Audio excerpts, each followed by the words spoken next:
C'est qu'actuellement, je m'intéresse beaucoup aux tensions sociales, pour toutes sortes de raisons, et à l'antisémitisme, pour toutes sortes de raisons aussi, et ou au racisme, et qu'il y a deux cas de figure majeurs. Soit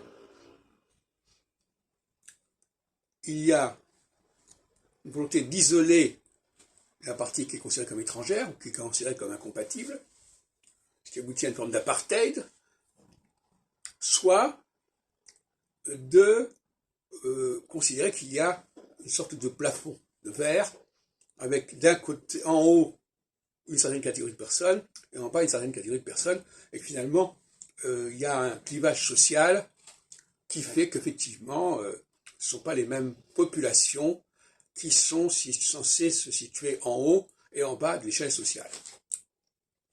Alors, je développerai ça au regard de l'astrologie par la suite, une autre fois, mais ce que je voulais montrer en évidence pour l'instant, c'est cela. Et il y a des choses qui sont très ambiguës. Par exemple, la création de l'État d'Israël en 47-48,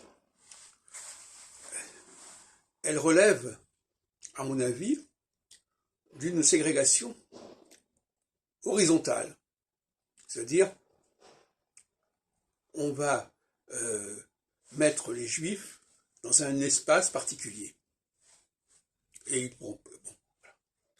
Mais quelque part, ça va peut-être choquer certains esprits, quelque part, le nazisme, avec les camps de concentration, où il rassemble tous les Juifs et les met ensemble, c'est du même ordre, quelque part.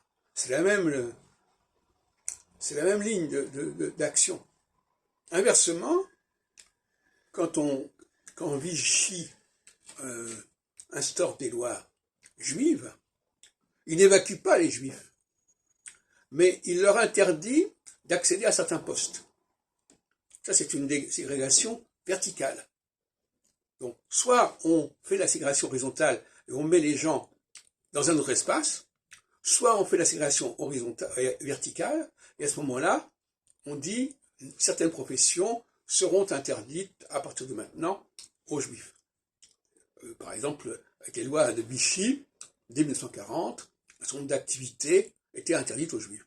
On n'empêchait pas les Juifs de vivre en France, de vivre avec les autres, mais on ne leur permettait plus, et c'était surtout les Juifs français qui étaient dans cette situation, d'accéder aux postes de dirigeants, aux postes de responsabilité. Alors maintenant, la question qui se pose, et que nous poserons, et que nous avons déjà posée, mais que nous reposerons, c'est est-ce que ce processus de ségrégation horizontale ou verticale obéit au cycle saturnien. Nous y reviendrons.